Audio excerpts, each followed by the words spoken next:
നാരായണം നമസ്കൃത്യ നരം ചൈവ നരോത്തമം ദേവീം സരസ്വതീം വ്യാസം തതോ ജയമുദീരയേത്. എല്ലാ ശ്രോതാക്കൾക്ക് നമസ്കാരം. ഹരിവംശ പ്രഭാഷണത്തിൻ്റെ 18ാം ഘട്ടത്തിലേക്ക് കടക്കുകയാണ്. ഇന്ന് നമുക്ക് പറയാനുള്ളത് കാലനേമിയായിട്ടുള്ള ദേവന്മാരുടെ യുദ്ധം. ഒടുവിൽ കാലനേമി വധിക്കപ്പെട്ടു. എല്ലാ കഥകളിലുള്ളതുപോലെ ഗംഭീരമായ യുദ്ധവർണ്ണന, കാലനേമിയുടെ വീരപരാക്രമങ്ങൾ, കാലനേമിയെ വധിക്കുന്നു. അതാണ് 46, 47, 48 3 അധ്യായങ്ങളിലായിട്ടുള്ളത്. മുമ്പ് മഹാഭാരതത്തിൻ്റെ ഘട്ടത്തിൽ പറഞ്ഞിട്ടുണ്ട്.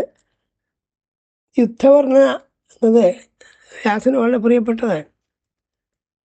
യുദ്ധം കണ്ട വ്യാസനും കാട് കണ്ട വാൽമീകി എന്നൊരു ചൊല്ല് തന്നെ ഉണ്ട് എന്നൊക്കെ മുമ്പ് പറഞ്ഞിട്ടുണ്ട്. അപ്പോൾ ആ യുദ്ധത്തെ വിസ്തരിച്ച് വർണ്ണിക്കുക അവിടെ ചെയ്യുന്നത്. ഇവിടെ സംഗതികൾ ചുരുക്കി പറയാമെങ്കിൽ 1 മിനിറ്റ് കൊണ്ട് പറയാവുന്ന കാര്യമേ ഉള്ളൂ. പലതരം മായാവിദ്യകൾ ഉപയോഗിച്ചു, പലതരത്തിലുള്ള ആയുധങ്ങൾ ഉപയോഗിച്ചു, അതിഘോരമായിട്ട് ദേവന്മാരും കാലനേമിയും തമ്മിൽ യുദ്ധമുണ്ടായി. ഒടുവിൽ ചക്രധാരിയായിരിക്കുന്ന ഭഗവാൻ വിഷ്ണു അയാളെ വധിച്ചു. ഇത്രയേ ഉള്ളൂ വാസ്തവത്തിൽ. എന്നാൽ ഹരിവംശ ചരിത്രം തന്നെ കാര്യമാത്ര പ്രസക്തമായ കാര്യങ്ങൾ മാത്രം പറഞ്ഞാൽ വളരെ കുറവേ ഉള്ളൂ. അങ്ങോട്ട് വിഷ്ണു പർവ്വത്തിൽ കുറച്ചുകൂടി നമുക്ക് പ്രതീക്ഷിക്കാം മാത്രം. അതിനൊരു ഉദാഹരണം പറഞ്ഞാൽ, കുഞ്ഞുകുട്ടി തമ്പുരാൻ്റെ തർജ്ജമകൾ ഈ ഹരിവംശ പുരാണത്തിൻ്റെ ഹരിവംശ പർവ്വത്തെ ആപ്പാട് 213 പേജുകളിലാണ് തമ്പുരാൻ്റെ തർജ്ജമയുള്ളത്. ഇത് മൃഡാനന്ദ സ്വാമികൾ അതിൻ്റെ സംക്ഷിപ്തം മാത്രം എഴുതുമ്പോൾ ഒരു 37 പേജിൽ എടുക്കുകയാണ് ചെയ്തിട്ടുള്ളത്. അത്രയൊക്കെ പറയാനുള്ളത് അദ്ദേഹത്തിന് തോന്നിയത്. കാര്യം അത്രയൊക്കെ ഉള്ളൂ. ബാക്കിയൊക്കെ വർണ്ണനകളും വിശേഷണങ്ങളും കൊണ്ട് ഒലിപ്പിച്ച് ചേർത്ത് 5-1 ഭാഗം കൊണ്ടാണ് മൃഡാനന്ദ സ്വാമികൾ ഈ ഭാഗങ്ങളൊക്കെ പറഞ്ഞിട്ടുള്ളത്. അത് നമുക്ക് തമ്പുരാൻ തർജ്ജമ അവലംബിച്ചിട്ട് അവകാശം നോക്കാം. നേരത്തെ പറഞ്ഞ് ദേവന്മാരുമായിട്ട് ഗംഭീരമായ യുദ്ധം ഉണ്ടായി. അത് പലതരത്തിലുള്ള മായാവിദ്യകൾ കൊണ്ട് ദേവന്മാർ പലതും ചെയ്തു. മായ ഇല്ലാതാക്കാൻ വേണ്ടിയിട്ട് ദേവന്മാർ ചിലതൊക്കെ വിപരീതമായിട്ട് പ്രയോഗിച്ചു. അസുരന്മാരെ മായ നശിപ്പിക്കാൻ വേണ്ടിയിട്ട് ഇന്ദ്രൻ ചന്ദ്രനോട് ആവശ്യപ്പെട്ടു. ചന്ദ്രൻ ഹിമാംശുവാണ്, മഞ്ഞ് വീഴുന്നവനാണെന്നൊക്കെയാണല്ലോ ഒക്കെയാണ്.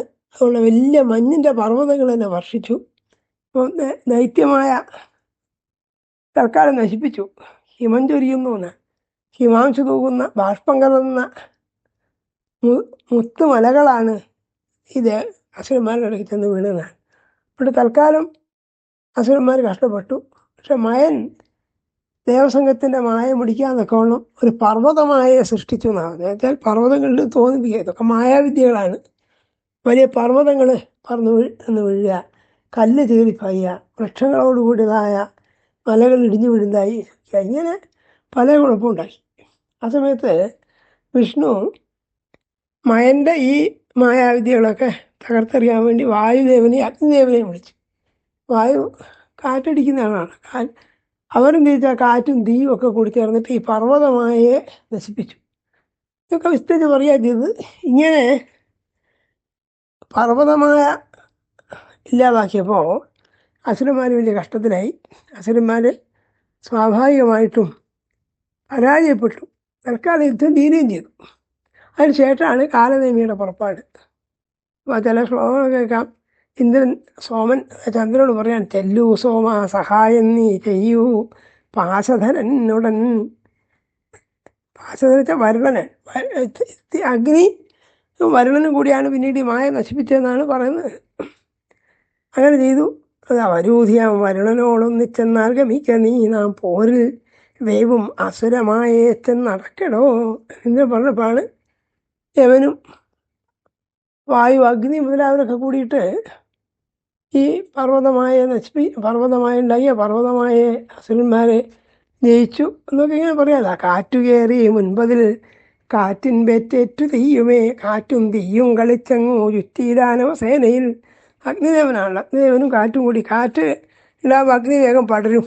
അങ്ങനെ അഗ്നിദേവനും ഈ കാറ്റും കൂടിയിട്ട് അസുരന്മാർക്ക് വലിയ വിഷമമുണ്ടാക്കി തീർത്തു എന്ന് പറയാൻ. കാറ്റു കയറി മുൻപല അതിൽ കാറ്റിൻ മുൻപേറ്റു തെയ്യുമേ, കാറ്റും തീയും കളിച്ചങ്ങു ചുറ്റിയിടാനവ സേനയിൽ. അങ്ങനെ അവർ ചാമ്പലായി താഴെ വീണു. ഉടനെ തന്നെ പൊങ്ങിയും തീരെ ദൈത്യവിമാനങ്ങൾ അഗ്നികർമ്മം കഴിക്കവേ. അസുരന്മാരുടെ വിമാനങ്ങളൊക്കെ അഗ്നിബാധയേറ്റിട്ട് താഴെ വീണു നോക്കിയാൽ ഇങ്ങനെ പറഞ്ഞുകൊണ്ടിരുന്നതാണ്. ജയിക്കവേ സഹസ്രാക്ഷൻ മയനോ തോറ്റിരിക്കവേ. അപ്പോൾ തൽക്കാലം ദേവന്മാർക്കാണ് ജയമുണ്ടായത്. മയാസുരൻ തോറ്റു. അതായത് ഈ തോൽവി ജയം എന്നൊക്കെ പറഞ്ഞ ഓരോരോ ഘട്ടങ്ങളിലുള്ള സംഭവം മാത്രമാണ്. ആത്യന്തികമായി വിജയവും പരാജയവും വാസ്തവത്തിൽ ഇല്ല എന്നാണ്. കുറച്ച് കഴിഞ്ഞാൽ വീണ്ടും ദേവാസുരത്തെ പകരം തുടങ്ങും. ദേവാസുര യുദ്ധം എന്ന് പറയുന്നത് നിരന്തരം നടന്നുകൊണ്ടിരിക്കുന്ന സംഗതിയാണ്. എന്നാൽ ഇങ്ങനെ തൽക്കാലത്തേക്ക് ഈ അസുരന്മാർക്ക് പരാജയമുള്ള അസുരന്മാർ കുറേ കൊല്ലപ്പെട്ടു. അവർ തൽക്കാലം പിന്മാറി. ഇതൊക്കെയാണ് അവിടെ പറഞ്ഞത്. ആ സമയത്താണ് ഈ അസുരന്മാർക്ക് വലിയ കഷ്ടനഷ്ടങ്ങളൊക്കെ ഉണ്ടായെന്ന് കേട്ടപ്പോഴാണ് ഈ കാലനേമി എന്ന് പറയുന്ന വലിയ അസുരൻ യുദ്ധത്തിൻ്റെ നേതൃത്വം ഏറ്റെടുക്കാൻ. അപ്പോഴാണ് അവർ തമ്മിൽ ഈ കാലനേമിയും ദേവന്മാരും തമ്മിലുള്ള യുദ്ധത്തെയാണ് പിന്നെ 48-48 കൂടിയിട്ട് കാലനേമിയുടെ വധം കഴിയും. ഈ കാലനേമി എന്നുള്ള അസുരനെ പറ്റി യഥാർത്ഥത്തിൽ മറ്റു പുരാണങ്ങളിൽ ഇത്ര വിസ്തരിച്ച വർണ്ണനയില്ല. അവിടെ കേവലായിരുന്നു പറയുന്നില്ലാതെ ഈ കാലനേമിയാണ് ഇന്നലെ സൂചിപ്പിച്ചു. ഇനി കൃഷ്ണാവതാര കാലത്ത് കംസനായിട്ട് അവതരിക്കുന്നു. അതുകൊണ്ട് വരാനിരിക്കുന്ന കഥാഭാഗത്തേക്ക് വലിയ പ്രാധാന്യമുണ്ട്. കൃഷ്ണൻ്റെ ശത്രുവായിരുന്നു. കൃഷ്ണൻ്റെ പ്രധാന ഉദ്ദേശം തന്നെ കംസവധായിരുന്നു. അതുകൊണ്ടൊക്കെ ഈ പൂർവ്വപീഠികയിൽ ആ കാലനേമിയെ ഇതായിട്ട് കാണിക്കാൻ കാരണം ഒരു അസുരന് ജയിച്ചു ദേവന്മാരെന്ന് വന്നാൽ അതിന് കേമത്തോ അതിന് വിശേഷമൊക്കെ ഉണ്ടാവണമെങ്കിൽ ആ അസുരൻ സാമാന്യം ബലവാനായിരിക്കണം, കേമനായിരിക്കണം. കേമനല്ലാത്ത ഒരാളെ കൊന്നു എന്ന് പറഞ്ഞാൽ അത് വധിക്കുന്നയാൾക്ക് പ്രത്യേകിച്ച് കേമത്വമൊന്നുമില്ലല്ലോ. അതുകൂടി നമ്മൾ ശ്രദ്ധിക്കണം. അസുരന്മാരുടെ മായകളെയും അവരുടെ ബലവീര്യങ്ങളൊക്കെ ഇത്ര വിസ്തരിച്ച് വർണ്ണിക്കുന്നതിൻ്റെ ഒരു ഉദ്ദേശം പിന്നീട് വരുന്ന കഥാഭാഗത്തിന് ഒരു പരഭാഗശോഭ കിട്ടാൻ വേണ്ടിയാണ്. കൃഷ്ണൻ കംസനെ നിസ്സാരമായി കൊന്നു എന്ന് പറഞ്ഞാൽ കൃഷ്ണൻ്റെ വീര്യം കാണിക്കാൻ വേണ്ടി. അപ്പോൾ ദുർബലനായിരിക്കുന്ന ഒരാളെയാണ് കൊന്നതെങ്കിൽ അതില്ല. അതുപോലെ രാവണൻ്റെ യുദ്ധത്തെയൊക്കെ വാൽമീകി രാവണനൊക്കെ വിസ്തരിച്ച് വർണ്ണിക്കുന്നത് നിസ്സാരനായ ഒരാളെ അല്ല രാമൻ വധിച്ചത് എന്ന് പറഞ്ഞാൽ മാത്രമേ രാമൻ്റെ ബലത്തിനും വീര്യത്തിനും പൗരുഷത്തിനുമൊക്കെ സ്ഥാനമുള്ളൂ. അതുകൊണ്ട് വാൽമീകി പറയുന്നില്ലല്ലോ രാമരാവണയോർ യുദ്ധൻ രാമരാവണയോരിവ. സമുദ്രത്തിന് തുല്യമായി സമുദ്രം മാത്രമേ ഉള്ളൂ, കടലിന് തുല്യമായ സാഗരം സാഗരോപം എന്ന് പറയുന്നു. കടലിന് തുല്യമായിട്ട് കടലേ ഉള്ളൂ, അതേപോലെ ആകാശത്തിലായിട്ട് ആകാശമേ ഉള്ളൂ. അതുപോലെ രാമരാവണന്മാരുടെ യുദ്ധം പോലെ വേറൊന്നും ഉണ്ടായിട്ടില്ല എന്നൊക്കെ പറയും. ഇത് ഈ തരത്തിലുള്ള വർണ്ണന പുരാണത്തിൽ പല യുദ്ധങ്ങളിലെ വർണ്ണനകളിലും ഉണ്ട്. ഇതുപോലൊന്നും മുമ്പ് ഉണ്ടായിട്ടില്ല, ഉണ്ടാവാൻ പോകുന്നില്ല എന്നൊക്കെ പറയും. അത് പുരാണങ്ങളുടെ സ്വഭാവമാണ്. അവനിവിടെ ഈ കാലനേമി വലിയ ഒരു ബിംബമായിട്ട് വർണ്ണിക്കാൻ. ഈ കാലനേമിയെ പറ്റി യഥാർത്ഥത്തിൽ പലരും വളരെ ചുരുങ്ങിയ വിവരങ്ങളെ മറ്റു പുരാണങ്ങളിലൊക്കെ ഉള്ളൂ. കാലനേമിയെ പറ്റി അധ്യാത്മരാമായണത്തിൽ ഹനുമാൻ ഔഷധം കൊണ്ടുവരാൻ വേണ്ടിയിട്ട് പോകുന്ന സമയത്ത് അയാൾക്ക് വഴിതെറ്റിച്ചിട്ട് ആൾക്ക് മാർഗവിഘ്നം ഉണ്ടാക്കാൻ വേണ്ടിയിട്ട് രാവണൻ്റെ നിർദ്ദേശപ്രകാരം ഈ കാലനേമി വഴിക്ക് ഒരു മഹർഷിയുടെ രൂപത്തിൽ ഇരുന്നു എന്നുള്ള കഥ കാണാം. ഇങ്ങനെ ചുരുക്കം ദിക്കിൽ ചില പരാമർശങ്ങളുണ്ട് എന്നല്ലാതെ മഹാഭാരത കഥാപാത്രമാലയിലൊക്കെ വളരെ ചുരുങ്ങിയ വിവരം മാത്രമേ ഇദ്ദേഹത്തെ പറ്റിയുള്ളൂ. മഹാഭാരതത്തിൻ്റെ അംശാവതരണ പർവ്വത്തിൽ ഈ കാലനേമി ദ്വാപരത്തിൻ്റെ മധ്യത്തിൽ കംസനായി ജനിച്ചു സൂചിപ്പിക്കുന്നുണ്ട്. ആ വീട്ടിലെ പുസ്തകങ്ങളിലൊക്കെ ഇങ്ങനെ 1-2 ചെറിയ വിവരങ്ങൾ മാത്രമേ ഉള്ളൂ. പക്ഷേ ഇവിടെ ഹരിവംശ പുരാണത്തിൽ മഹാഭാരതത്തിൻ്റെ തന്നെ ഖിലം അഥവാ അനുബന്ധം എന്ന് പറയാവുന്ന ഈ ഭാഗത്ത് ഇദ്ദേഹത്തെ വലിയ ആളായിട്ട് വർണ്ണിക്കാൻ. അപ്പോൾ വർണ്ണനകളൊക്കെ സാധാരണ യുദ്ധത്തിൻ്റെ വർണ്ണനകൾക്കനുസരിച്ചാണ്. പിന്നെ വളരെ രസകരമായൊരു സംഗതി ഉള്ളത്, ഈ കാലനേമി ഹിരണ്യേശുവിൻ്റെ മകനാണ് എന്ന പോലത്തെ ഒരു പരാമർശം ഈ ഭാഗത്തുണ്ട്. നേരത്തെ പ്രഹ്ലാദനെ പറ്റിയൊന്നും പറഞ്ഞിട്ടുമില്ല എന്നുള്ളത് നമ്മൾ കണ്ടു. പക്ഷേ കാലനേമി പറയുന്നത് ഈ വിഷ്ണു എൻ്റെ പിതാവായ ഹിരണ്യേശുവിനെ കൊണ്ട് വധിച്ച ആളാണ് എന്ന് പറയുന്നൊരു ഭാഗം കാണാം. അത് വേറെയായിട്ട് എന്തെങ്കിലും പുരാണത്തിലുണ്ടോയെന്ന് ഉള്ള സംശയം തന്നെയാണ്.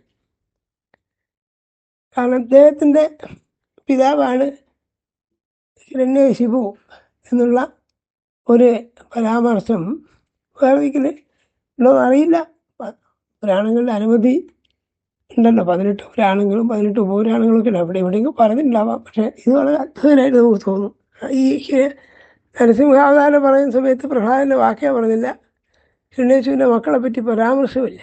ഇവിടെ ആകട്ടെ ഇങ്ങനൊരു വാക്ക് കാണാനുമുണ്ട്.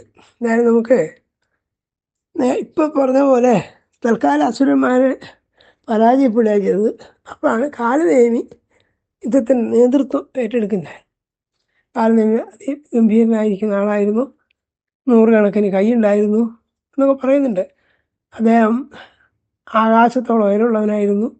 ആകാശങ്ങളൊക്കെ ഗ്രഹങ്ങൾക്കൊക്കെ ഈ കൈകളെ കൊണ്ട് തൊടാൻ തക്കോളം വലിപ്പമുണ്ടായിരുന്നു. അദ്ദേഹത്തിൻ്റെ കാൽവെപ്പുകൾ വേഗത്തിലാകുമ്പോൾ ഉണ്ടാകുന്ന കാറ്റുകൊണ്ട് വൃക്ഷങ്ങളൊക്കെ നിലം പതിച്ചു എന്നൊക്കെയുള്ള വിശുദ്ധമായ രൂപങ്ങളൊക്കെ പറയുന്നില്ല. ആ സമയത്താണ് ഉടൻ തമ്മിൽ ചേർന്നു വാച്ചുകൂടി ജ്വാല വഹിപ്പോൾ നേരത്തെ പറഞ്ഞല്ലോ, മായൊക്കെ ഇല്ലാതായി. ദേവപക്ഷം പ്രമോദിക്കേ ദൈത്യപക്ഷം കുഴങ്ങവേ ധർമ്മങ്കാൽ മൂന്നേൽക്കേ ഒറ്റക്കാൽ ധർമ്മം വിധിക്കവേ മഹാദ്വാരം തുറന്നാറേ സൽപ്പതം തന്നെ നടക്കവേ സ്വധർമ്മമേൽക്കേ വർണ്ണങ്ങൾ ഈ ലോകത്താശ്രമങ്ങളും. അങ്ങനെ യുദ്ധത്തിൽ തൽക്കാലം ദേവന്മാർക്ക് വലിയ വിജയമുണ്ടായി. വർണ്ണാശ്രമങ്ങളൊക്കെ പറന്നു. രാജാക്കന്മാർ പ്രജകളോടൊത്ത് സുഖമായിരുന്നു എന്നൊക്കെ പറയുകയാണ് ഇങ്ങനെ. പക്ഷേ ഈ സുഖം ദേവന്മാരുടെ വിജയമോ അസുരന്മാരുടെ പരാജയമൊന്നും വളരെക്കാലം നീണ്ടു നിൽക്കുന്നതല്ല. കുറച്ച് കഴിഞ്ഞാൽ അസുരന്മാർ ശക്തി പ്രാപിക്കുന്നു, ദേവന്മാരെ തോൽപ്പിക്കുന്നു. ഇങ്ങനെയുള്ള നിരന്തരമായ ആക്രമണത്തിൻ്റെയും പ്രത്യാക്രമണത്തിൻ്റെയും കഥയാണ് യഥാർത്ഥത്തിൽ പുരാണം പറയുന്ന ചരിത്രമൊക്കെ. ആ സമയത്താണ് ഈ കാലനേമിത കാണായി വന്നു. കാലനേമി എന്ന് പേർകെട്ടതാനവൻ മിന്നും മുടിച്ചാർത്തുടയോൻ ചിലമ്പും ഭൂഷണാങ്കതൻ മന്ദരാത്രി കണക്കുള്ളവൻ മഹാരജത സംവൃതൻ. അത് വിസ്തരിച്ച് വർണ്ണിക്കാൻ വലിയ ആ ശരീരത്തെ അദ്ദേഹത്തിൻ്റെ കയ്യിലുള്ള ആയുധങ്ങളെക്കുറിച്ച് 100 ആയുധം എടുത്തുള്ളവൻ, 100 കൈ, 100 അസ്യമുള്ളവൻ, 100 മുഖം ഉണ്ടായിരുന്നു, 100 കൈ ഉണ്ടായിരുന്നു. അതുകൊണ്ട് തന്നെ 100 കണക്കിന് ആയുധങ്ങളുണ്ടായിരുന്നു. തല 100 100 ശൃംഗമുള്ള അതിസന്നിധൻ, മല പോലെ വലിപ്പമുണ്ടായിരുന്നു. 100 കണക്കിന് കൊടിമുടകളോടുകൂടിയ വലിയ പർവ്വതം പോലെ ഈ അസുരൻ വന്നു എന്നാണ്. കുറേ ശ്ലോകങ്ങളിലെ അസുരൻ്റെ കേമത്തെ വർണ്ണിക്കാൻ. അത് തൊട്ട് മുമ്പ് പറഞ്ഞതുപോലെ ഈ കേമത്തൊക്കെ വർണ്ണിച്ചാൽ ഇദ്ദേഹത്തെ ജയിച്ചു എന്നുള്ളതിൽ വിഷ്ണുവിന് കേമത്തുള്ളൂ. നിസ്സാരനായ ഒരാളെ ജയിച്ചാൽ അതിന് വലിയ കാര്യമില്ലല്ലോ. അതുകൊണ്ട് പറയാണ്, നെടുനീളത്തുടും കണ്ണൊത്ത് ഇന്ദ്രവർച്ചസ് എന്നുമേ പോരിൽ ദേവപരിഷയെ ചുട്ടരിക്കും പ്രകാരമേ തർജിപ്പിച്ചും ദേവകളെ 10 ദിക്കും അടച്ചുമേ പ്രളയക്ഷുബ്ധനാം ദൃക്പത മൃത്യുവെപ്പോലുയർന്നുമേ. നൃത്തനായിരിക്കുന്ന സാക്ഷാൽ കാലനെ പോലെ, അന്തകനെ പോലെയാണ് അത് വന്നത്. മെയ്യാണ്ടുയർത്തിക്കൊണ്ടിടും വലത്തെ കൈത്തലത്തിനാൽ വാനോർ വന്നോരസുരരോട് എഴുന്നേൽക്കെന്ന് ഉരപ്പവൻ.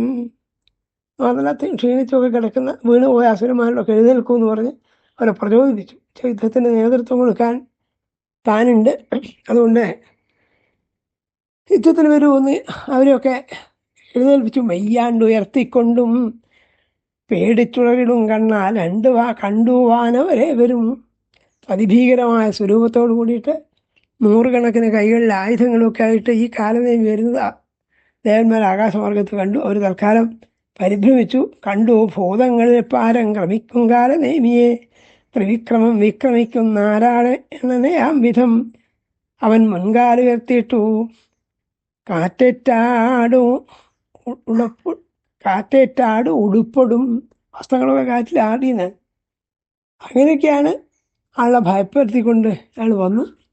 എന്ത് ചെയ്തു? ദാനവർക്കായി പ്രീതി കൂട്ടി ഈ കാലനേമി മഹാസുരൻ മഹാതേജസ്വി വർദ്ധിച്ചു. വർഷത്തിൽ കാർകണക്കിനെ കാർമേഘങ്ങളെ പോലെ ആകാശം മുഴുവൻ ഭൂമിയൊക്കെ നിറഞ്ഞു നിന്നു. ശോഭിച്ചു പോർക്കളത്തിങ്കൽ പോരിന്നുന്ന ദാനവർ നോക്കിക്കണ്ടും പ്രീതി കൊണ്ടു ദാനവർ കാലദേവിയെ. ഇങ്ങനെ കാലദേവി തങ്ങൾക്ക് നേതൃത്വം തേതൊക്കെയാണോ ഉയർന്നു വന്നു കണ്ടപ്പോൾ ദേവന്മാർക്ക് അസുരന്മാർക്ക് വലിയ പ്രീതി ഉണ്ടായി. ഇദ്ദേഹത്തെ സഹായിക്കാൻ വേണ്ടി കേമന്മാരായ കുറേ അസുരന്മാരെ അടുത്തു ചേർന്നു. ഈ പേരുകളൊക്കെ മറ്റു ചില അസുരന്മാരുടെ പേരോട് സാധിച്ചുള്ളതാണ്. ആ പേരൊക്കെ ഇന്നയാളാൻ തിരിച്ചറിയാൻ വിഷമാണ്. താരൻ മുതലായ ആൾക്കാർ, മയൻ, ഹയഗ്രീവൻ, വരാഹൻ, വിപ്രജിത്തി, ശ്വേതൻ, ഖരൻ ഒക്കെ പറയുന്നില്ല. ആ ഖരനൊക്കെ രാമായണത്തിലുള്ള ഖരനാണെന്ന് വിചാരിക്കാൻ വിഷമാണ്. ഏതായാലും ഇങ്ങനെ പലരും വന്നു. നാരിഷ്ടൻ ബലിപുത്രൻ താൻ കിശോരോക്ഷനും അങ്ങനെ സ്വർഭാനം അമരപ്രഖ്യൻ വക്രത്താൽ ഒരു ബലി. ഇവരെല്ലാവരും അസ്ത്രജ്ഞർ തപസ്സു വ്രതരേവരും. ഈ അസുരന്മാരെന്ന് അത്ര മോശക്കാരല്ല, അവരൊക്കെ തപസ് ചെയ്തിട്ടുള്ളവരാണ്, ധാരാളം വരം നേടിയിട്ടുള്ളവരാണ്, കേവന്മാരാണ്.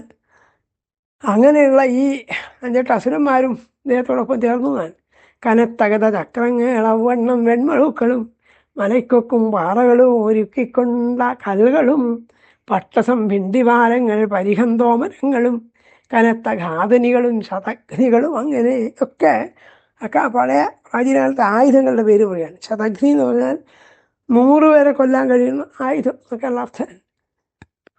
പിന്നെ അക്കാലത്ത് സ്വതേ പറയാനുള്ളത് പോലെ പലതരത്തിലുള്ള ആയുധങ്ങൾ ഒക്കെ എടുത്തിട്ട് പുറപ്പെട്ടു. യുഗങ്ങളിൽ യന്ത്രങ്ങൾ വിട്ട താടിതാഗ്രാർഗളങ്ങളും കട്ടിച്ചുമൽക്കൈകൾ കയറേച്ച കത്തികളും ശരി കൊത്തും പാമ്പുകളും പിന്നെ പതറും സായകങ്ങളും. പാമ്പിനെ പോലെ അശീവിഷോപമം എന്ന് പുരാണത്തിൽ പലതിക്കും അമ്പുകൾ വർണ്ണിക്കും. പെരുമ്പാമ്പിനെ പോലത്തെ അസ്ത്രങ്ങൾ ഞാൻ ചെല്ലുന്ന ആളെ പിന്നെ വിഷം കൊണ്ട് ദഹിപ്പിക്കുന്ന ആദിയാണ് എന്ന് പറയാൻ. ഇങ്ങനെ ചന്ദ്രാംസ സൂര്യപാൽദീപ്ത ശീഷ്മപ്രഭയത്തഹോ വായുവേഗത്തോടും നന്നായി താരൗഘ കൊടിയോടുമേ. ഇങ്ങനെയൊക്കെയാണ് ആ യുദ്ധത്തിലുള്ള പുറപ്പാടുണ്ടായത്. ദേവന്മാരോട് ഇയാളെ നേരിടാൻ വേണ്ടിയിട്ട് തയ്യാറായി നിന്നു. ഗർവിനും വിനയത്തിനും ക്ഷമാവിക്രമരൂപമേ ആ സൈന്യങ്ങളിൽ നിന്നെത്തി ഭീമന്മാരം സുരാസുരർ. ഇയാൾക്കിങ്ങനെ ധാരാളം കേമത്തൊക്കെ ഉണ്ടായിരുന്നെങ്കിലും ഇല്ലാതിരുന്നത് എന്താണ്? ക്ഷമയുണ്ടായിരുന്നില്ല, ഇന്ദ്രിയ നിഗ്രഹം ഉണ്ടായിരുന്നില്ല എന്നൊക്കെയുള്ള ദോഷങ്ങൾ പറയുന്നുണ്ട്. അതുകൊണ്ടാണ് ശരീരശക്തി ഇത്രയൊക്കെ ഉണ്ടായിരുന്നിട്ടും ഇദ്ദേഹത്തിന് ദേവന്മാർ ജയിക്കാൻ കഴിയാത്തത് സൂചിപ്പിക്കാൻ. നൂറുകണക്കിന് ആയുധങ്ങളിലായിരുന്നു. ശ്വാസവേഗം കൊണ്ട് തന്നെ മണമേഘങ്ങളെ പറപ്പിച്ചു കളഞ്ഞു. ത്രിവിക്രമനെ പോലെ വിക്രമിയായിരുന്നു. ത്രിവിക്രമൻ എന്ന് പറഞ്ഞാൽ ഭഗവാന്റെ പ്രസിദ്ധമായ പേരാണല്ലോ, അതേപോലെ വിക്രമിയായിരുന്നു എന്നൊക്കെ പറയുന്നുണ്ട്. ഞാണു കയ്യിലടിച്ചൊച്ചാചറിയാണും ശരി പുറമിൽ പാഞ്ഞണഞ്ഞു തമ്മിൽ ചെന്നേറ്റ് എഴുത്തുപോർ. ഗംഭീരമായ യുദ്ധമുണ്ടായി. ഘോരാചരികളും വിണ്ണോരിരുമ്പ് പരികങ്ങളും ചിലർ വീണു, ചിലർ കുനിഞ്ഞ് ഒഴിഞ്ഞതു കേവലം. പിന്നെ ഓടുന്ന ശവുള്ള തേരുമ്പായും വിമാനവും തേരുകളും വിമാനങ്ങളൊക്കെ തകർത്തു. അങ്ങനെ യുദ്ധത്തെ കുറേ ശ്ലോകങ്ങൾ വർണ്ണിക്കാൻ. അങ്ങനെ ഇരിക്കുമ്പോഴാണ് സാക്ഷാൽ ദേവദേവനായിരിക്കുന്ന ഭഗവാൻ തന്നെ ദേവന്മാരുടെ സഹായത്തിനെത്തി എന്നൊക്കെയാണ് ഇതിനെ പറയുന്നത്. കുറച്ചു നേരം കഴിഞ്ഞപ്പോൾ എന്താ ചെയ്തത്? അനങ്ങാനായിരം ഒരു കാലനേമീഹ താമരം. ചിലർക്കൊന്നും അനങ്ങാൻ പോലും സാധിച്ചില്ല ദേവന്മാർക്ക്. ഈ കാലനേമിയുടെ യുദ്ധം തുടങ്ങിയപ്പോൾ പലരും അവിടെ ചിലർ ചത്തും മുഷ്ടികാതാൽ ചിലർ അംഗം പിളർന്നുമേ. സഹസ്രാട്ടൻ ഗജാരൂഢൻ അനങ്ങാനലുതാതയായി. ഒരു ആനപ്പുറത്തിരിക്കുന്നവനായ സാക്ഷാൽ സഹസ്രാക്ഷനായ ഇന്ദ്രൻ അനങ്ങാൻ പറ്റാത്തവനായി ഞാൻ കരഞ്ഞുപോയി. വൈശ്രവണൻ ധനതത്തൊഴിൽ വെച്ചവർ. ലോകപാലന്മാരാണ് ഈ വൈശ്രവണൻ, കുബേരൻ എന്നറിയപ്പെടുന്ന വടക്കേ ദിക്കിൻ്റെ അധീപൻ. അവരൊക്കെ കരഞ്ഞുപോയി എന്നാണ്. ഇയാളുടെ യുദ്ധത്തിൽ ഇയാൾക്ക് നേർക്ക് നിൽക്കാൻ കഴിയാതെ ഒക്കത്തിനെയും ഈ അസുരൻ നിഷ്പ്രഭമാക്കി കളഞ്ഞു. ദേവന്മാരുടെ ലോകങ്ങളൊക്കെ അദ്ദേഹം പിടിച്ചെടുത്തു. അതിന് ദിക്കുതോറും തൻ്റെ ദേഹം 4 പാടാക്കിനാനവൻ. രാഹു കാണിച്ചൊരാദിവ്യ നക്ഷത്ര വഴി മുക്കവൻ. സോമന്റെ ലക്ഷ്മിയെ നേടി അവൻ്റെ വിഷയത്തെയും. ഇന്ദ്രൻ ചന്ദ്രൻ മുതലായിരിക്കുന്ന ലോകപാലന്മാരുണ്ട്. അവരുടെയൊക്കെ ലോകങ്ങളൊക്കെ തൻ്റെ കേമത്വം കൊണ്ട് തൻ്റെ കീഴിലാക്കിനാൻ. ഇങ്ങനെ ഇരിക്കെ ആ ദേവന്മാർക്ക് വലിയ പരാജയം ഉണ്ടായി. അസുരപക്ഷത്തിന് വിജയം ഉണ്ടായി. അങ്ങനെ അസുരപക്ഷത്തിന് താൽക്കാലികമായ വിജയം ഉണ്ടായപ്പോൾ അസുരന്മാർ വലിയ ആഹ്ലാദാരവങ്ങളോട് കൂടിയിട്ട് ഈ കാലനിമിയെ സ്തുതിച്ചു. അവനെ പറഞ്ഞ ലോകസൃഷ്ടി ക്ഷയകര പരമേഷ്ടി പ്രസ്തനായി സ്തുതിച്ചു ദൈത്യവരനെ പാനോർ ബ്രഹ്മനെ വിധം. സാക്ഷാൽ പിതാമകനായ ബ്രഹ്മാവിനെ ദേവന്മാർ എങ്ങനെയാണോ സ്തുതിക്കാറ് അതേപോലെ ഈ അസുരനെ ഇപ്പോൾ ദൈത്യന്മാരെ സ്തുതിച്ചു എന്ന് പറയാൻ.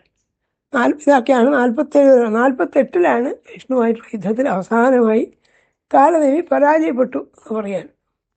അപ്പോൾ നേരത്തെ പറഞ്ഞ പോലെ യുദ്ധവർണ്ണനകളാണ് കാലം വരയ്ക്കാനും സംഭവങ്ങൾ കുറച്ചേ ഉള്ളൂ എന്നർത്ഥം. അപ്പോഴാണ് ഗരുഡാരൂഢനായിട്ട് ദേവന്മാർക്ക് വലിയ പരാതി ഉണ്ടായി. ദേവന്മാരുടെ കാര്യം പരുങ്ങലാണെന്ന് കണ്ടപ്പോൾ ഗരുഡാരൂഢനായി ശംഖചക്രഗദാധാരിയായ ഭഗവാൻ വിഷ്ണു ഒന്നാണ്. അവ തന്നിലടങ്ങാഞ്ഞു ചൊടിച്ചിട്ട ദാനവേശ്വരൻ വൈഷ്ണവസ്ഥാനം ഇച്ഛിച്ചു ചെന്നു നാരായണന്തികെ. ഇയാൾ അങ്ങോട്ട് യുദ്ധത്തിനായിട്ട് പുറപ്പെടുകയും ചെയ്തു. വിഷ്ണുവിനെയും കൂടി നേരിടണം എന്ന് വിചാരിച്ച് പുറപ്പെട്ടു. അപ്പോഴേ വിഷ്ണു ഗരുഡാരൂഢനായിട്ട് വരിക. അവൻ കണ്ടു ഗരുഡനിൽ ശംഖചക്രഗദാഢ്യനെ ദാനവധ്വംസനത്തിനായി ശുഭയാംഗത ചുറ്റിയും ഗത വീശിക്കൊണ്ടുവരുക ആ വിഷ്ണുവിനെ കണ്ടു. കാലനേമി പറഞ്ഞു, ഞാൻ നിന്നെ കാത്തിരിക്കുകയാണ്. നീ അസുരന്മാരെ എത്രയോ കാരണമായിട്ട് കൊന്നിട്ടുള്ളവനാണ്. പണ്ട് മധുവൈഡവന്മാരെ കൊന്നു. പഴയ ചരിത്രമൊക്കെ പറയാൻ വിഷ്ണു ഏതൊക്കെ കേവന്മാരെ അസുരന്മാരെയാണ് നശിപ്പിച്ചിട്ടുള്ളതെന്ന്. നമുക്കരീവൻ വിഷ്ണുവിനോട് മാത്രമായിട്ടല്ല, അസുരന്മാരുകൾക്ക് അവരോട് പറയാണ്, ഇവൻ നമ്മുടെ ശത്രുവാണ്. പൂർവ്വദാനവർഷികർക്കുമേ നമുക്ക് ഈ വിഗ്രഹം അടങ്ങിത്താ എന്ന് കേൾപ്പതാം. ഇവനെ കൊന്നു കഴിഞ്ഞാൽ ഈ വിഷ്ണുവിനെ വധിക്കുന്നതോട് കൂടിയിട്ട് നമ്മൾക്ക് യുദ്ധം ചെയ്യാനുള്ള പ്രയാസമൊക്കെ ഇല്ലാതാവും. പിന്നെ ദേവന്മാർക്ക് വേണ്ടി യുദ്ധം ചെയ്യാൻ കാര്യമായിട്ട് ആരും ഉണ്ടാവില്ല. അതുകൊണ്ട് ഈ വിഷ്ണുവിനെ നിലക്കി നിർത്താനും വധിക്കാനും വേണ്ടിയിട്ട് ഒരുങ്ങും. ഇവൻ പണ്ട് ചെയ്തുള്ള ദ്രോഹങ്ങൾ ഒക്കെ പറയും. ഇവനാ വിഷ്ണു വാനവർക്കോ വൈകുണ്ഠൻ വിണ്ണവർക്കഹോ, ഇവൻ നാഥൻ വാനവർക്ക് നമുക്ക് അപ്രിയകൃത്വമാം. നമുക്ക് അപ്രിയം മാത്രമേ ഇയാൾ ചെയ്തിട്ടുള്ളൂ, പ്രിയൊന്നും ചെയ്തില്ല എന്നർത്ഥം. മഹർഷി എന്തൊക്കെയാണ് ഇവൻ ചെയ്തത്. ഇവനത്രേ പടകളിൽ വാനോക്കായി ഉയർപോക്കുവൻ. ദേവന്മാർക്ക് വേണ്ടി സ്വന്തം ജീവൻ വേണ്ടി പോലും പണയം വെച്ച് യുദ്ധം ചെയ്തവനാണ്. ഏതായാലും ഇപ്പം ഭാഗ്യം കൊണ്ട് ഇവനെ നേരിട്ട് കാണാൻ കഴിഞ്ഞല്ലോ. അതിനുള്ള പണ്ട് ചെയ്തിട്ടുള്ള ദ്രോഹങ്ങളൊക്കെ ഇപ്പോൾ പ്രതികാരം ചെയ്യാം ഒക്കെയാണ് ഇയാൾ പറയുന്നത്. കഴിഞ്ഞ കാലത്തിനുള്ള ഫലം ദുർമതി നേരിടും. ഈ ദുർബുദ്ധിയായ വിഷ്ണുവിനെ ഞാൻ പഠിപ്പിക്കുന്നുണ്ട്. ഭാഗ്യം ഇന്നെൻ്റെ നേരിട്ട് ഈ വിഷ്ണുവെന്ന് നിങ്ങൾ അഞ്ഞതും ഇയാൾ നേർക്ക് വന്നല്ലോ. ഭാഗ്യം പൂർവ്വതിക്കും ഞാൻ പോരിൽ പകരം ചെയ്വൻ ഇപ്പോഴേ എന്നൊക്കെ പഴയ ചില കാര്യങ്ങളൊക്കെ പറഞ്ഞു നോക്കാം. നമുക്കറിയുന്നതാണ്. മനുഷ്യനും സിംഹവുമായി ദേഹം രണ്ടത്തിണക്കിയും പണ്ടൻ ഹിരണ്യകശിപു അച്ഛനെ കൊന്ന ജീവൻ. ഇവിടെ പറഞ്ഞ അച്ഛനാണ് ഹിരണ്യകശിപു എന്ന് കാലനേമി പറയുന്നുണ്ട്. പക്ഷെ ഇതൊന്നും മറ്റു പുരാണങ്ങളൊന്നും പ്രസിദ്ധമല്ല. ഇങ്ങനെ പറയുന്നില്ല. ബലിയജ്ഞം കഴിക്കുമ്പോൾ വാമനാകൃതി ഉണ്ട് ഇവൻ. അസുരന്മാരെ പലതരത്തിൽ വഞ്ചിച്ചുള്ള ആളാണ് ഈ വിഷ്ണു. പണ്ട് മഹാബലി യജ്ഞം ചെയ്യുമ്പോൾ അവിടെ ചെന്നിട്ട് വാമനരൂപിയായി ചെന്നിട്ട് യാചിക്കുന്നു എന്നുള്ള മട്ടിൽ 3 അടി മണ്ണിന് വേണ്ടി പറഞ്ഞു. അതൊക്കെ പ്രസിദ്ധമാണ്. എന്നിട്ട് ആ മഹാബലിയെ സ്ഥാനഭ്രഷ്ടനാക്കി. ഇതൊക്കെ ചെയ്തിട്ടുള്ള ആളാണ്. അതുകൊണ്ട് ഇയാളെ നമുക്ക് വിട്ടുകളാൻ പറ്റില്ല. വിഷ്ണു ആകട്ടെ ചിരിച്ചുകൊണ്ട് പറഞ്ഞതാണ്. അതെന്താ ഇവിടെ കാണിക്കുന്നത്? വിഷ്ണു ഇതൊക്കെ കണ്ടും പരിഭ്രമിച്ചില്ല. ഇയാളാകട്ടെ വലിയ വീരോടും വാശിയോടും കൂടി ഇങ്ങനെ പറഞ്ഞു. അതുകൊണ്ടാണ് പുരാണത്തെ അവിടെ സൂചിപ്പിക്കുന്നത് ക്ഷമയുണ്ടായിരുന്നില്ല, ഇന്ദ്രിയജയം ഉണ്ടായിരുന്നില്ല, അങ്ങനെയൊക്കെയുള്ള ധാരാളം ദൗർബല്യമുണ്ടെന്ന് അർത്ഥം. പോരിൽ ആക്ഷേപിച്ചും കൊണ്ടു പോരിന്യായങ്ങൊരുങ്ങിനാൻ. ആക്ഷേപിച്ചുകൊണ്ടും ക്രോധത്തോടു കൂടിയൊക്കെയാണ് ഈ കാലനേമി വന്നത്. ഭഗവാൻ വിഷ്ണുവായിട്ട് എന്താ ചെയ്തത്? പാരൻ ക്ഷമാബലത്തോടും പുഞ്ചിരിക്കൊണ്ട് ചൊല്ലിനാൻ. പുഞ്ചിരിയോട് കൂടിയിട്ട് ക്ഷമയാകുന്ന ബലത്തോടു കൂടി പറഞ്ഞു എന്നാണ്. ക്ഷമയാണ് ജയിക്കുക കാണിക്കാൻ വേണ്ടി പറയുകയാണ്. വിഷ്ണു പറഞ്ഞു, അല്പതൽപ്പവരണ്ടൻ ക്രോധത്താൽ ചീത്ത കേൾക്കാം. ഇവൻ യഥാർത്ഥത്തിൽ അല്പബലവാനാണ്, അപാരമായ ബലമൊന്നും ഇവനില്ല. പക്ഷെ ഇവനെന്ത് ചെയ്തു? ക്രോധം കൊണ്ട് നല്ലതെന്ന് പറയാൻ സാധിക്കില്ല. പെണ്ണുങ്ങൾ ഗർജിച്ചിടുന്ന ദിക്കിലാണുങ്ങളില്ലടോ. നീ വലിയ വാക്ബലം കൊണ്ട് ഇങ്ങനെ പറയാൻ. പെണ്ണുങ്ങളൊക്കെ എന്തെങ്കിലും അസംബന്ധമായ വാക്ക് പറയുമ്പോൾ അതിനൊന്നും നേരിടാൻ ആരും പോകാറില്ല. ചാപല്യമാണെന്ന് വിചാരിച്ച് തള്ളിക്കളയും. അതുപോലെ നീ പറയുന്നതാണ്. പൂർവന്മാർ പോയ വഴി നീ ദൈത്യ പോമെന്ന് കാണുന്നു ഞാൻ. നിന്റെ പൂർവികന്മാരാ അസുരന്മാർ ഏത് വഴിക്ക് പോയോ ആ വഴിക്ക് ഞാൻ നിന്നെ അയക്കുന്നുണ്ട്, ഞാൻ നിന്നെ വധിക്കുന്നുണ്ട് എന്നർത്ഥം എന്നിങ്ങനെ പറഞ്ഞിട്ട് കുറേ ശ്ലോകങ്ങളിലത് പറഞ്ഞു. ഇതൊക്കെ കേട്ടപ്പോൾ ആ കാലനേമിയാകട്ടെ പരിഹാസമായി ചിരിച്ചുകൊണ്ട് ഹസിച്ചു. ദാനവൻ ക്രോധാലേന്തി ശസ്ത്രങ്ങൾ കൈകളിൽ സർവാസ്ത്രമേ എന്തും വളരെ കൈകൾ നോക്കി പിടിച്ചവൻ ക്രോധിച്ച് ഇരട്ടി രക്താക്ഷൻ ഖനിച്ചു മാറി വിഷ്ണുവേ. വിഷ്ണുവിൻ്റെ മാറിനെ നോക്കിയിട്ട് ഒരു പ്രഹരം കൊടുത്തു. വിഷ്ണു ഇതെടുത്തു. ഇങ്ങനെ യുദ്ധം ചെയ്തുകൊണ്ടിരിക്കുക. ഒരു സമയത്ത് ആ ഗരുഡനെ അടിച്ചു വീഴ്ത്തി. സുവർണനോട് എതിർത്തേറ്റു കാലനേമി മഹാസുരൻ. വൻപിച്ച ഗതയൊക്കെ എടുത്തേന്തിയിട്ടു കൈകളാൽ ഉലച്ചു വിട്ടു ഗരുഡന്മേൽ അത് ഉഗ്രൻ ചൊടിഞ്ഞവൻ. ദൈത്യൻ്റെ ആ കർമ്മമൂലം വിഷ്ണു അത്ഭുതം കണ്ടുപോയി. ഗരുഡൻ്റെ വലയ്ക്കിങ്ങ അകല വീഴുന്ന നേരമേ നടുങ്ങുടലോടൊത്ത ഭക്ഷ്യത്തി ധരിത്രിയിൽ ധരിത്രിയ ഭൂമി. ആകാശമാർഗത്താണ് യുദ്ധം നടക്കുന്നത്. ഇദ്ദേഹത്തിൻ്റെ ഗതാപ്രഹരേറ്റിട്ട് ഗരുഡ പോലും വീണുപോയി. തൽക്കാലം ഒരു ചെറിയൊരു വിഷമം ഉണ്ടായതുകൊണ്ട് പിന്നെ അദ്ദേഹം അതൊക്കെ ധൈര്യമൊക്കെ വീണ്ടെടുത്തു. സുവർണൻ തിരിച്ചു വന്നു. അങ്ങനെ ഈ അസുരനെ കൊന്നു. ചുരുക്കത സ്വയംഭൂ സൃഷ്ടിച്ചു അരികൾക്ക് ഭയങ്കരം വൻപോരിൽ മാംസം തിന്നുന്ന ഭൂതങ്ങൾക്ക് അങ്ങ് നിർത്തിതം സ്വതേജസ ദൈത്യതേജസ് അടലിൽ പോക്കിടുന്നവൻ ശ്രീധരൻ കാലനേമിക്കൈ ചക്രം കൊണ്ട് നുറുക്കിനാൻ. നൂറുകണക്കിന് കൈകളുടെ നേരത്തെ പറഞ്ഞിട്ടില്ല. കൈകളൊക്കെ അദ്ദേഹം തൻ്റെ സുദർശൻ എന്ന വിഖ്യാതമായ ചക്രം കൊണ്ട് അറുത്തിട്ടു. ആ ദൈത്യൻ്റെ മുറിച്ചിട്ട ചക്രത്താൽ വൻഹരി കുലുങ്ങീല കൈ തലകൾ അറ്റുപോയിട്ടു താനവൻ. രസകരമായ കാര്യം, ഈ കൈകളൊക്കെ മുറിക്കുകയൊക്കെ ചെയ്തിട്ടും ഈ അസുരനെ പ്രത്യേകിച്ച് ബലക്ഷയൊന്നുള്ളതായി തോന്നിയില്ല. അയാൾ കൊമ്പുകളൊക്കെ പോയ മരം പോലെ നിന്നു എന്നാണ് പറഞ്ഞത്. കൊമ്പൊക്കെ അറുത്ത് കഴിഞ്ഞാൽ ഒറ്റത്തടിയായിട്ട് മരം നിൽക്കില്ല. അതേപോലെ കൈകളൊക്കെ വെട്ടി വീഴ്ത്തപ്പെട്ടപ്പോഴും കൊമ്പറുത്ത മരം പോലെ നിന്നുകൊണ്ട് അൻകബന്ധമായി വക്ഷത്തുണ്ട് ഗരുഡൻ വീത്തിനൻ കാലനേമി. അപ്പോഴേക്ക് തൽക്കാലത്തെ ക്ഷീണമൊക്കെ തീർന്നിട്ട് ഗരുഡൻ മേലോട്ട് പറന്നു വന്നു. ഗരുഡൻ്റെ ചിറകടി കൊണ്ട് ഇയാളുടെ മാറത്ത് ചിറക് കൊണ്ട് അടിച്ചു. അയാൾ വീണു. ഞാൻ വായികളും കൈകളും പോയിട്ട ദേഹം വാനിൽ നിന്നുടൻ ദ്യോവിനെ ഇട്ടങ്ങ് വീണു പാർത്തൊട്ടം നിളവും വിധം. ആകാശമാർഗത്തിൽ നിന്ന് ഈ വലിയ രാക്ഷസൻ പർവ്വതങ്ങൾ വിടുന്ന പോലെ താഴേക്ക് വീണു. അയാളുടെ കഥ കഴിഞ്ഞു. ഗതാചക്രഹ തന്മാരായി സത്വം വിട്ടു കേട്ടവർ വാനി നിന്നും ഭ്രഷ്ടദേഹ പാർത്തടത്തിങ്ക വീണുപോയി.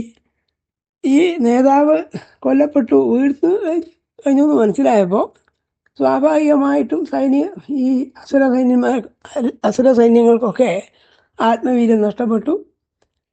അവരൊക്കെ ഓടിപ്പോവുകയും ചെയ്തു. ആ സമയത്ത് ബ്രഹ്മാവിനെ മുൻനിർത്തിക്കൊണ്ട് ദേവന്മാർ വന്നിട്ട് മഹാവിഷ്ണുവിനെ സ്തുതിച്ചു. എന്നൊക്കെ പുരാണത്തിൽ സ്ഥിരമായിട്ടുള്ള ഒരു സമ്പ്രദായമാണ്. വിഷ്ണുവിനെ സ്തുതിച്ചിട്ട് പറഞ്ഞു, അങ്ങനെയാണ് ഞങ്ങൾക്ക് രക്ഷിതാവായിരിക്കുന്നത്, അങ്ങയുടെ കാരുണ്യം കൊണ്ടാണ് ഞങ്ങൾ രക്ഷപ്പെട്ടതെന്നൊക്കെ പറയാൻ. അപ്പോൾ യുദ്ധത്തിന് സഹായം കിട്ടാൻ വേണ്ടിയിട്ട് യുദ്ധം ജയിച്ചു കഴിഞ്ഞാലൊക്കെ വിഷ്ണുവിനെ ദേവന്മാരെ സ്തുതിക്കും. ത്രിയോദിക്കലാണ് കാണാം. അതുപോലെ ഇവിടെ സ്തുതിച്ചു വിഷ്ണുദേവനോട് പൂജിച്ചു അല്ലിരൻ. ബ്രഹ്മാവ് പറഞ്ഞു, നടത്തി ദേവ വൻകർമ്മം ദൈത്യശല്യം വധിച്ചു നീ. അസുരന്മാർക്ക് വലിയ ശല്യത്തെ മുള്ളിനൊക്കെ അർത്ഥമുണ്ട്, അസ്ത്രം അർത്ഥമുണ്ട്. എടുത്താൽ ഞങ്ങൾക്ക് വലിയ ദ്രോഹം ചെയ്യുന്നവരെ അവരെ തോൽപ്പിച്ചല്ലോ. അതുകൊണ്ട് അങ്ങ് വലിയ ഉപകാരമാണ് ചെയ്ത്. അങ്ങ് വാക്മിശ്രേഷ്ഠ നിന്നെ ഞാനും മാവനും മകളും ദിവ്യവാക്കാല വിധിയാവണ്ണം അർച്ചിക്കും അച്യുതാ. ഞാനും മഹർഷിമാരൊക്കെ എപ്പോഴും നിന്നെ സ്തുതിക്കുന്നുണ്ട് പറഞ്ഞു. ഭഗവാൻ അത് കേട്ടിട്ട് പറഞ്ഞു, കേൾപ്പിൻ ഇന്നവരെ നിങ്ങളിങ്ങ് വന്നവരെ വരും, നിങ്ങളിങ്ങ് വന്നവരെ വരും. നിങ്ങളിവിടെ വന്നിട്ടുള്ള ആൾക്കാരൊക്കെ ഞാൻ പറയുന്നത് കേൾക്കൂ. ഇനി എന്ത് ചെയ്യൂ? ഈ അസുരനെക്കുറിച്ചുള്ള ഭയമൊക്കെ തീർന്നല്ലോ. നിങ്ങൾ സ്വന്തം ലോകങ്ങളിലേക്ക് ഇന്ദ്രൻ, വായു, യമൻ, അഗ്നി മുതലായ ദിക്പാലകന്മാരോട് പറയാണ്, നിങ്ങൾ നിങ്ങളുടെ സ്ഥാനത്ത് പോയി ഇരിക്കൂ. ഇന്ദ്രൻ വാഴ്ത്തതന്നിഷ്ടാതിരിക്കാൻ വരണം ശരി. ചന്ദ്രൻ തെക്ക് കാക്കട്ടെ, യമനും വടക്ക് നിധിനാഥനും, വടക്ക് ഭാഗത്ത് കുബേരനും, തെക്ക് ഭാഗത്തെ യമധർമ്മരാജാവും, വടക്ക് ഭാഗത്തെ പടിഞ്ഞാറ് ഭാഗത്തെ വരുണനും, കിഴക്ക് ഭാഗത്തെ ഇന്ദ്രനൊക്കെ നിയന്ത്രിക്കട്ടെ. തൽക്കാലം വിഷമമൊന്നുമില്ല, യാഗങ്ങളൊക്കെ പഴയപോലെ നടക്കട്ടെ എന്നൊക്കെ പറഞ്ഞു. അഗ്നാഹൂതി കഴിക്കട്ടെ, വേദോക്തപ്പടി വിപ്രരും ജാതി 3 ലോകം വളർത്തട്ടെ ഗുണങ്ങളാൽ. ബ്രാഹ്മണക്ഷത്രിയ വൈശ്യന്മാരൊക്കെ സുഖമായിരിക്കട്ടെ എന്നൊക്കെ പറയാൻ. അതുകൊണ്ട് ഞാൻ നിങ്ങൾക്ക് ഇനിയും ഇങ്ങനെ വിഷമമുണ്ടെങ്കിൽ ആ സമയത്ത് എന്നെ സ്മരിച്ചാൽ ഞാൻ സഹായിച്ചുകൊള്ളാന്ന് പറയും. ദുരാദർശം ദാനവരിൽ നിന്ന് എന്നേൽക്കുന്നു ഓ ഭയം, അന്ന് ഞാൻ വന്നുടൻ നിങ്ങൾക്ക് അഭയം തന്നു കൊള്ളുവൻ. നിങ്ങൾക്ക് ഒരു വിഷമമില്ലാതെ അതാത് കാലത്തുണ്ടാകുന്ന വിഷമങ്ങളിലൊക്കെ ഞാൻ രക്ഷിച്ചുകൊള്ളാമെന്ന് വിഷ്ണു വാഗ്ദാനം ചെയ്തു. അങ്ങനെ വിഷ്ണു തൽക്കാലം എന്ത് ചെയ്തു? ബ്രഹ്മലോകത്തേക്ക് പോയി. നമ്മൾ വൈകുണ്ഠത്തേക്ക് പോയി എന്നല്ല പറയുന്നത്, ബ്രഹ്മലോകത്ത് കുറച്ചു കാലം കഴിച്ചു. ആ ബ്രഹ്മലോകത്തിനെ വർണ്ണിക്കുകയാണ് 49-ാമത്തെ അധ്യായത്തിൽ ചെയ്യുന്നത്. വൈശമ്പാന് പറയാണ്, ബ്രഹ്മാവത്താ ബ്രഹ്മലോകം പൊക്കു മോദിച്ചിടും പടി, അവൻ്റെ ഗതിയോ സൂക്ഷ്മം വാനവർക്കും ദുരാസനം. രാജാവേ പറയാമെന്നാൽ ഞാൻ ചൊല്ലുന്നത് കേൾക്ക നീ. സാധാരണ ഭഗവാനായ വിഷ്ണുവിൻ്റെ സ്ഥിതികളൊക്കെ വളരെ ഗൂഢമാണ്, ദേവന്മാർക്ക് പോലും മനസ്സിലാക്കാൻ വിഷമാണ്. എന്നാൽ ഞാൻ സാമാന്യമായിട്ട് വിഷ്ണുവിൻ്റെ കേമത്തൊക്കെ പറയാൻ. അവൻ്റെ പാരം കാൺമീരാ പലരും പാര ഇന്ദകർ, ഇവൻ ലോകങ്ങൾക്ക് പരം പാരം കാണുന്നു മാധവൻ. ബ്രഹ്മലോകത്തിലുണ്ടായോരാപ്പഴം കഥ കേൾക്ക നീ. ആ ബ്രഹ്മലോകം കണ്ട സമയത്ത് ആ വിഷ്ണുവിനെ ബ്രഹ്മലോകവാസികളൊക്കെ സ്തുതിച്ചു. ആ സദസ്സിൽ പറയാണ്, വാനോരിൽ എന്തുണ്ടെന്നാൽ അതൊക്കെ ഇന്നനാർദ്ദനൻ. അവർ അദ്ദേഹത്തെ സ്തുതിച്ചോട് പറയാണ്, യഥാർത്ഥത്തിൽ വാനവന്മാർക്ക് ദേവന്മാർക്ക് എന്തൊക്കെ വിഭൂതികളോ ഐശ്വര്യങ്ങളോ ഉള്ളോ അതൊക്കെ യഥാർത്ഥത്തിൽ എവിടുന്ന് കിട്ടുന്നതാണ്? ഭഗവാനിൽ നിന്ന് കിട്ടിയിട്ടുള്ളതാണ്. വാനോരിൽ എന്തെന്തുണ്ട് എന്നാൽ അതൊക്കെയും ജനാർദ്ദനാൽ, ജനാർദ്ദനായിരിക്കുന്ന ഭഗവാനിന് കിട്ടിയിട്ടുള്ളതേ ഉള്ളൂ. ദേവന്മാരുടെ സൗഭാഗ്യങ്ങളൊക്കെ ധരിക്ക വാനോരിൽ നിന്ന് എന്തൊക്കെ മധുസൂദനാൽ ആഗ്നേഷ്ടോയം ലോകം വിദ്വജ്ജനം അറിഞ്ഞതാം. സാധാരണയുള്ള സ്തുതികളെ പോലെ പഞ്ചഭൂതങ്ങൾക്ക് അടിസ്ഥാനമായിരിക്കുന്ന ഭഗവാനാണ്, ലോകത്തെ മുഴുവൻ ആസ്ഥാനമായിരിക്കുന്നവനാണ് എന്നൊക്കെ സ്തുതിച്ചു.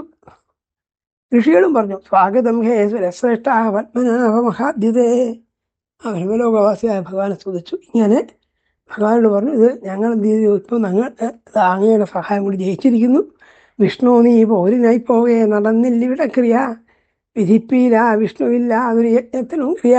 മാത്രമല്ല ഋഷികൾ പറഞ്ഞു, ഇവിടെ കുറെ കാലമായിട്ട് യാഗക്രിയകളൊക്കെ വേദവിധി പ്രകാരങ്ങളൊന്നും നടന്നിട്ടില്ല. കാരണം അവിടുന്ന് യുദ്ധത്തിന് പോയല്ലോ, വിഷ്ണു ഇല്ലാതെ ഒന്നും നടക്കില്ല എന്ന് പറഞ്ഞു. ഭഗവാൻ പറയുകയും ചെയ്തു, യജ്ഞങ്ങളൊക്കെ നല്ലതുപോലെ നടക്കട്ടെ എന്ന് പറഞ്ഞിട്ട് അവിടെ ഇരുന്നു.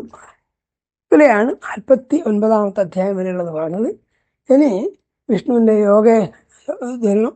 ഈ കാലത്ത് നേരത്തെ പറഞ്ഞ പോലെ ഈ അതിഭീകരമായ ദേവാസുര യുദ്ധത്തിൽ കൊല്ലപ്പെട്ട അസുരന്മാരൊക്കെ ഭൂമിയിൽ രാജവംശത്തിൽ ജനിച്ചു. അവരൊക്കെ വലിയ ദുഷ്ടന്മാരും അധർമ്മചാരികളുമായിരുന്നു.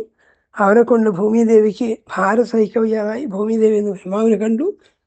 ബ്രഹ്മാവ് ദേവനായക്കുട്ടി വിഷ്ണുവിനെ കണ്ടു. വിഷ്ണു എന്ത് ചെയ്തു, ഈ ദുഷ്ടനാശത്തിനായിട്ട് താൻ മനുഷ്യനായിട്ട് അവതരിക്കാം എന്ന് പറഞ്ഞു. ഇതൊക്കെയാണ് ഇനി ഉള്ള 2-4 അധ്യായം. 55ാമത്തെ അധ്യായത്തോടെ ഈ ഹരിവംശ പർവം എന്നുള്ള ഭാഗം കഴിയും. അങ്ങനെ കൃഷ്ണാവതാരത്തിനുള്ള ഒരു അന്തരീക്ഷം ഉണ്ടാക്കാൻ വേണ്ടിയാണ് ഇത്രയൊക്കെ വർണ്ണിച്ചത്. അതുകൊണ്ട് ഈ ഹരിവംശത്തിലെ ഈ ഭാഗം, ഹരിവംശ പുരാണത്തിലെ ഹരിവംശം എന്ന് പറയുന്ന ഈ ചെറിയ ഉപപർവം മുഴുവനൊരു പശ്ചാത്തല വിവരണമാണ്. വിഷ്ണു കൃഷ്ണനായിട്ട് അവതരിക്കാൻ ആയ സാഹചര്യങ്ങൾ വിവരിക്കുകയാണ്. അതുകൊണ്ടായിരിക്കാം പല കഥകളും ഇങ്ങനെ സൂചിപ്പിച്ച് പോയിട്ടേ ഉള്ളൂ. ചിലതൊക്കെ വിചിത്രമായ ആഖ്യാനങ്ങളാണ്, നമ്മൾ നേരത്തെ കണ്ടു. ഏതായാലും ഈ 5 അധ്യായം കഴിഞ്ഞാൽ ഹരിവംശപർവം എന്നുള്ള ഭാഗം കഴിഞ്ഞിട്ട് വിഷ്ണു പർവം ആരംഭിക്കും.